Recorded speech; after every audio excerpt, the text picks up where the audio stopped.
Hi, welcome back to Red Dice Diaries RPG podcast with John and Hannah. Hello. Today we're going to be talking about stat distribution in D&D and hopefully not getting too political while we do so.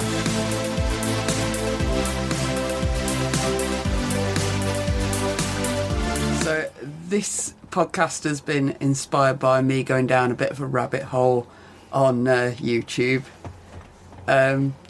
There's a guy who I watch quite a lot of his videos. He's called Thought Slime. He does political videos. And last week his video was tangentially about D&D, where he was commenting on someone else's videos where they'd done some, sketches. I was going to say political and only tangentially about D&D. That sounds like most D&D videos I watch. So Man Shorts had done these two sketches. One was... I should point out Hannah's referring to a YouTuber there, not the fact that I'm sitting here in shorts while we're doing this.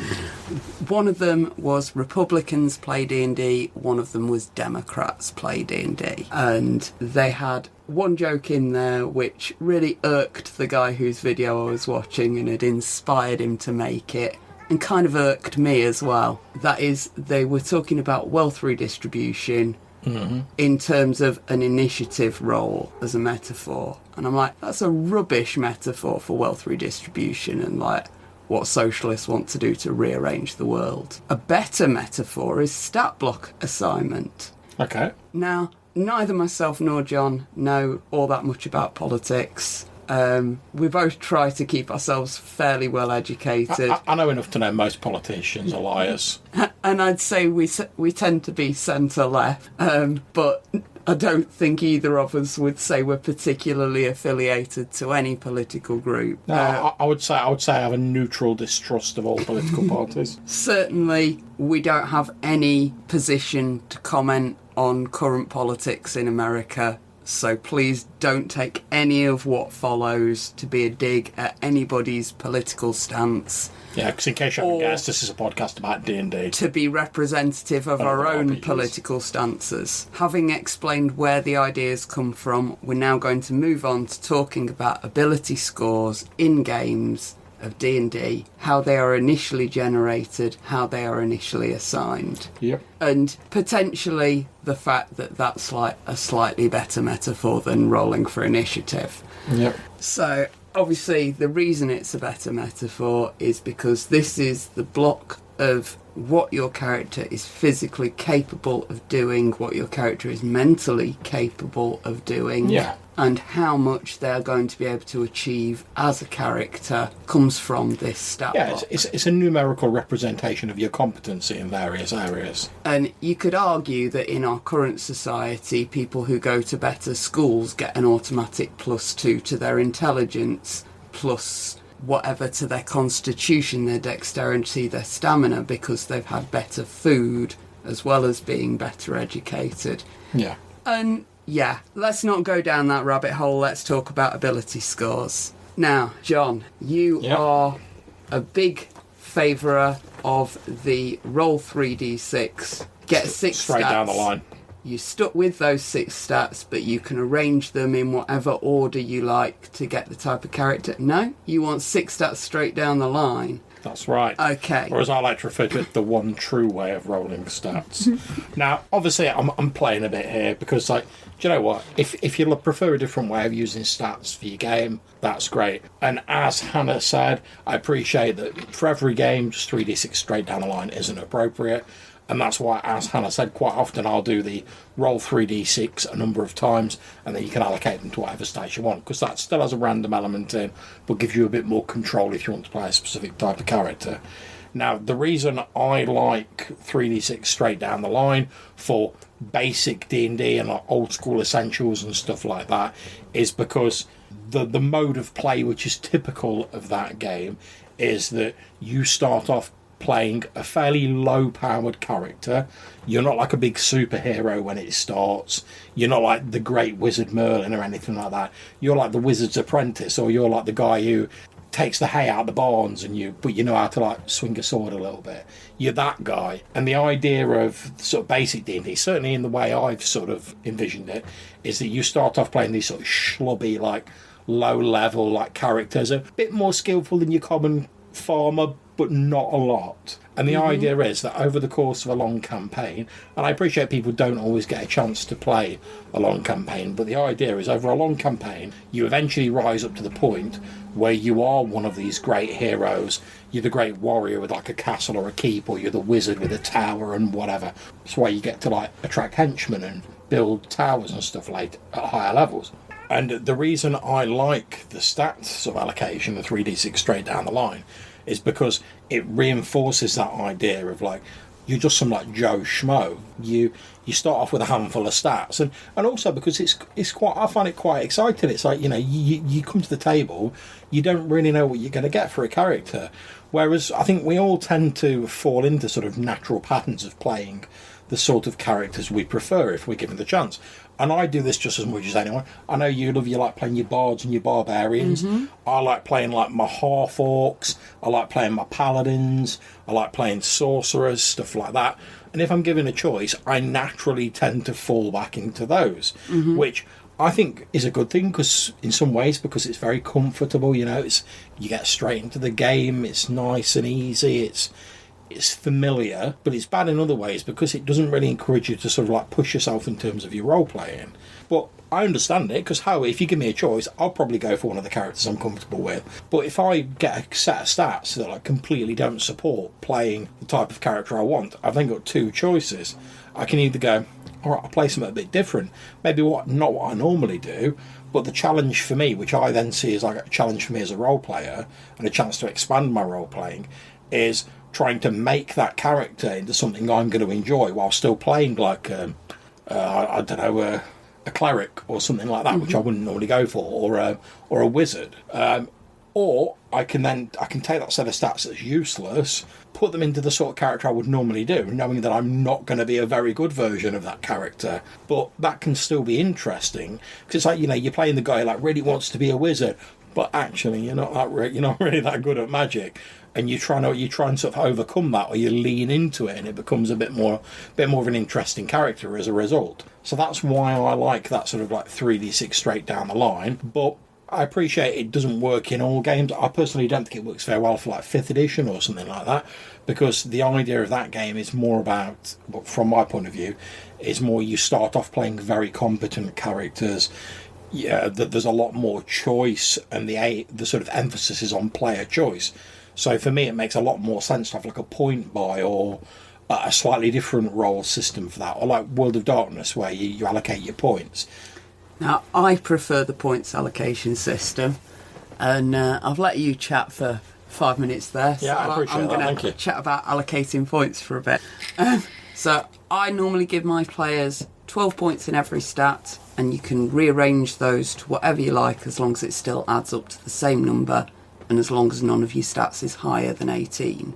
I did have one player once came back to me with a character whose constitution was 4 because he'd brought like loads into everything else. It's like, go and rethink that or you will die. You're just not going to have any hit points ever. Your character's got enough constitution that he can barely move. But other than that, people tend to be fairly sort of comfortable with the idea, and don't tend to take it to extremes of having characters that are like ultra strong, super thick or whatever.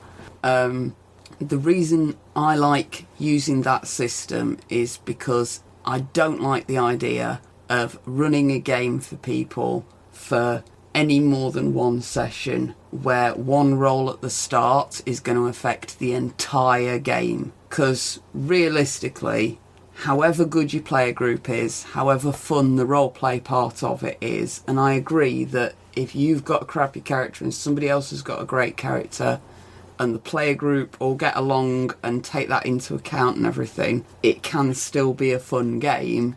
I'm always the one that rolls the character that's got like 3 6s and their highest stats are 14. Well, the thing is, and it's a very, very frustrating character to play. Well, like I said, I think it varies with the game as well, because I think the reason that works in like BX, your basic D&D, is you don't actually use the stats for an awful lot in basic D&D. Because like in basic D&D, you've got you don't have a skill system. There's basically like your hit points, your base attack bonus, have you got any spells, and if you're a thief, you get your percentile systems, which don't... So the most important thing that your character's going to be doing has a role that's affected by their ability stat. No, because they're not really affected by ability stats that much in basic D&D. So are your hit points not affected by your constitution? They Is are. your attack not affected by your strength or your dex? They are, but the ability modifiers are a lot less sort of... There's a lot less range of them. It's only if you have like a really high stat or a really terrible stat, you get like a tiny modifier in like original D&D. Whereas obviously in the later editions, there's more modifiers and they have greater effect. So I can certainly see why what you're saying is true in later editions of D&D. Because, if I was playing like 3.5 or something, and like all your skills are based on your attributes plus like your skill rank, then the attributes suddenly become a lot more important. But and I wouldn't want to be stuck playing like a character potentially where I'm like, I've just got bad luck and I've got stat rolls. But in basic D&D, where I'm like, all that's going to happen is I might have a few less hit points and maybe I'm not quite as good at attacking. Another reason for this, for the reason I use points distribution rather than dice rolls, is you can pick a number of points. So if you want everybody to start off with like slightly crappy characters, you give them 8 in each stat to start with. Yeah. And you say shuffle it up and down a little bit, and they can have a couple of really crappy stats and maybe one quite good stat. You can give them 9, 10, anything. You can give them 18 in every stat if you want to. Although that will also make for a crappy game. I know I'm going to sound a bit like a broken record, and for our younger listeners, that's like a big CD. Again, I think it really depends on what sort of game you're playing, because I agree with you. For the sort of game you're talking about, your way of doing it does make a lot of sense. However, for the typical sort of original D&D game where it's like you're a party of adventurers that have been thrown together, there's no sort of overall sort of game scheme, so to speak. I'm not talking about game story here right now. I'm talking about having happy players. But players who aren't regretting that one dice roll 6 weeks ago. But all I'm saying is, like, if you play a sort of original D&D game in the way that original D&D is meant to be played, you would be expecting that to happen. It's like in the same way as like in later editions, people are like, I wouldn't want to play a character with low hit points because I'd die really easily, or I could just die like that. That's part of the model of like original D&D. Now, I'm not saying it is for later editions. I'm just saying that if you go to play, sort of playing original D&D and going, I'm a level 1 mage with like 2 hit points or whatever, I can get killed by like a change in the wind. Yeah, that's part of the game. So sort of complaining about that is basically saying like, this probably isn't the game for me. Now, I'm not saying... Now, by all means, that did change in later editions of D&D, and I think for the later editions that you prefer, I believe, your way of doing it does make a lot more sense. Because, like you were saying, I wouldn't... If I was playing like 3.5 or something like that, I wouldn't want to be saddled with like a character with like absolutely abysmal stats. I mean, don't get me wrong, I think I could make a good go of it, and I could probably make an interesting character out of it. I could probably play it for laughs, or like I say, the sort of bumbling wizard and stuff like that. Yeah, like what's the guy who keeps turning himself into animals in that fantasy film? I think it's in Krull. Yeah, it's Krull. So, Jason, you'll be listening. You'll know what the guy's called in Krull. Who he turns himself into a tiger at the end. He's like a wizard, and all of his spells keep messing up. And he's like, I'm going to turn myself into a. Are you on about Finn Raziel in? No. And he basically keeps going like, I'm going to turn myself into a tiger to like help Krull out and stuff, and he always ends up turning into like a rabbit. Fair enough. So I think I could play it for laughs, but I wouldn't want to be stuck with a long-term character in a later game, because I think your stats do have a lot more effect on it.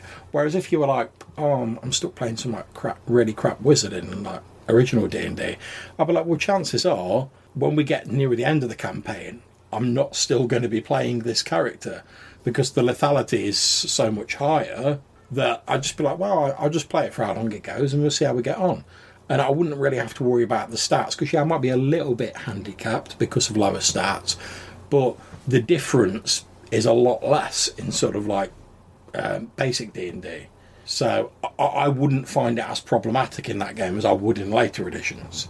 Okay, so just to sort of push the point a bit further. Yep. Let's say we're playing 3rd Ed. Okay, yeah. Let's say this is the only D&D game you ever get to play. All right. It's going to be a 10-year campaign. All right, so we've really entered the realms of fantasy. All right, carry on. Do you want my stat method or yours for starting? See now, unfortunately, you've probably asked the wrong person but you're absolutely right. All sort of things of common sense say. When you're stuck with it, you'd rather share it, wouldn't you? But no, to be honest, I'd still rather go for the 3d6 down the line. And you know, there's only one reason for that, because I think, let's say I did go for 3d6 straight down, and I ended up with some abysmal character. However, if I got that character to the end of a 10-year campaign, I would be an absolute legend. Well, yeah, fair point. Think about it, at the end of the 10 years, like, if you get someone who's like, oh, I've been playing this like 18 strength paladin, and now I'm like Lord Farquaad with like plus 16 magical armour, and I've got angels on my beck and call, I'd be like, well, yeah, that makes sense. Whereas it would seem a great deal more heroic and more of an achievement if you're the guy who's like, oh, do you remember when we first started playing this? And I was like the wizard who had like one spell and like mad like intelligence modifiers because I was really thick. Yeah, and now I'm a wizard lord. You say this, but by the end of the first year, everybody else's character would have progressed so much more than yours has. Because they've got better stats. Oh, because they get the XP. You know, the people who got the higher dice rolls, their characters would have advanced so much more than yours had in that year, that by the end of the second year, you'd still be pretty much where you started, where some of the people who'd rolled like high stats. The thing is, though, if people are advancing faster than you, because again, bonus XP or whatever, the adventures in a standard game would be themed around like the average level of the PCs. So you'd be effectively, not literally, but effectively, you'd be getting more XP for each adventure you went on. So by leaving you behind to rot, you're bringing down everybody else. Well, that assumes the party's going to leave you behind to rot, and I would say if the party's leaving you behind, your problem is you're playing with a bunch of not the cat, the attribute method. I can't argue that. And my response to that would be like, find some better people to game with. Fair. That's not a problem with the game system. Absolutely true. Yeah. So. Yeah. And plus, as well, the way I look at it is, and I know it's not the most optimal solution or anything like that, and I can see the appeal of like optimising your character. You go, oh, I want to play an archer, I want to be like Robin Hood, or I want to play the best archer in the world. I really can see the appeal of that. But to me, personally, the sort of characters I like in fantasy films and books, they're the ones who they're like the Luke Skywalker characters who they start off as just like, oh, I'm just a boy on like a little farm, and then as they go along they become great characters. And obviously in films that's compressed down because you have to fit it in a film, but we're agreed that 3d6 straight down the line is the best way. Yeah, we are agreed. Is a fine method if your player group is up for it. Yeah, basically. I mean, obviously I'm joking. You are absolutely right, sweetie. Any of these stat methods, they only work if your player characters are up for it and they're interested in it. And this is the point that I'd like to make here is that if you don't know your player group well, if your player group don't know each other well, yeah. Like if you're running games at conventions and you hand out a load of pre-gen characters and one of them's stat block adds up to 30 and another one's stat block adds up to 60, there is going to be an argument at that table. If you're doing a long campaign and you don't want your players bitching about how one person got super lucky and one person got super unlucky, use even distribution. I agree with what you're saying about campaigns. However, if your player group are all up for it and they all take the same stance as John, that they would like the challenge of playing a character with a difficult stat block, and you as a GM are capable of remembering that those characters are there in the game and putting things in there for them, great. But otherwise, just give everybody the same points. It saves so many fucking arguments. I think your argument about campaigns works well. I'm not so sure about the one for pre-gens for conventions though, because if it's pre-gens for a convention, I'm creating them as a GM before the game, So I can create them to be whatever I want them to be. I don't have to roll for them or anything like that. But because let's, and obviously we're talking hypotheticals here. Let's say I'm running an adventure and I'm like, oh, for this adventure there's lots of undead in it, so they're going to want a good cleric. All right, there's going to be a lot of, they're going to need like a top class archer. I can make sure in the pile of pre-gens there's a good cleric and there's a top class archer. And then somebody gets saddled with a crappy character. Why? Well, no, because if a crappy character's been created, it's because I've created it as the GM and put it in the pre-gen pile. So why would you do that if it's like a one-shot for a convention? I think we just met with my point. Yeah. Thank you. So, But I don't think convention games can be judged by the same sort of standard as normal games. That was kind of my point. So, we are agreed that in some circumstances, the 3 dice down the line is fine to use. Oh, yeah. However, it may also cause some issues with players feeling that they're being unfairly treated. Yeah, I mean, it's like... When somebody gets stuck with a crappy roll and somebody's got a great one. It's like anything, and I use this phrase a lot. It comes down to being able to make an informed choice as a player. So if I was a GM and I was going to run a game, and I was like, let's say I want to run OD&D, I want it to be 3d6 straight down the line, I would make sure that when I was recruiting players, I made that quite clear from the start. Mm-hmm. I'm running this game, this is the method I'm going to use. Then anyone who's like, oh, I don't really fancy that, or I'm not up for it, they can just not apply to during that game. That's absolutely grand. Mm-hmm. And I would encourage any GMs who are running games and they're recruiting us, put that stuff out front and centre, so that your players who are coming into the game, they know what to expect. They can decide whether that game's going to be for them. So if you've got someone who's maybe like really worried about, oh, what if I get stuck with a rubbish character because of like random rolls, they can go, oh, that doesn't sound like it's the sort of game for me. To be honest, I'd give that a miss.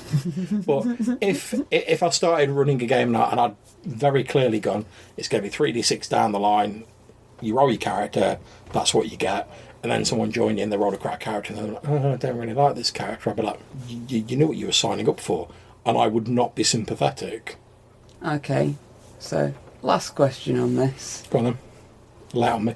If you were playing a game where some of the characters have been gendered using my method, yeah, would you be happy to roll the dice? And if you got a crappy character, would you be happy with it? Yeah. When I was playing in Barry's 5th edition game, everyone else had chosen their characters. I rolled mine and I was like, oh, okay, I'll be a gnome wizard, because that's a character I normally go for. That's a bit of a ramble between the two of us about ability score distribution in D&D, which is not at all in any way a metaphor for anything political. No. Thanks for the inspiration thoughts line. Yeah, and to bring it all home, as we've been saying throughout this, obviously we've been having a bit of a fun and we've been having a laugh and a joke with each other. But the fact is, as Hannah was rightly saying earlier, it comes down to what type of game you're running, knowing what your players want and what you want as a GM, and finding how those mesh up best. So, like I say, I love 3d6 for OD&D. That's not appropriate for all games or all groups by any means, and I can see why 5th edition and the more sort of directed methods of doing characters, I can certainly see why they're popular, especially for games like 5th edition, which, as we said earlier, has more emphasis on player choice and stuff like that, and likewise for things like Pathfinder, where it's more about building an optimised character and stuff like that. I can see why just rolling randomly would not work as well for those games, and I can see why certain people would prefer not to do that. It's just a personal preference thing, guys. Okay, so we hope you've got something out of that rambling. If you'd like to get in touch with us, maybe tell us what you think about stat methods and why 3d6 down the line is the best of all stat methods, you can leave us a voicemail message on SpeakPipe. There'll be a link in the description, or you can send us an email to rddrpgpodcast@gmail.com. Until we see you next time, take care, stay safe, and keep gaming. Bye.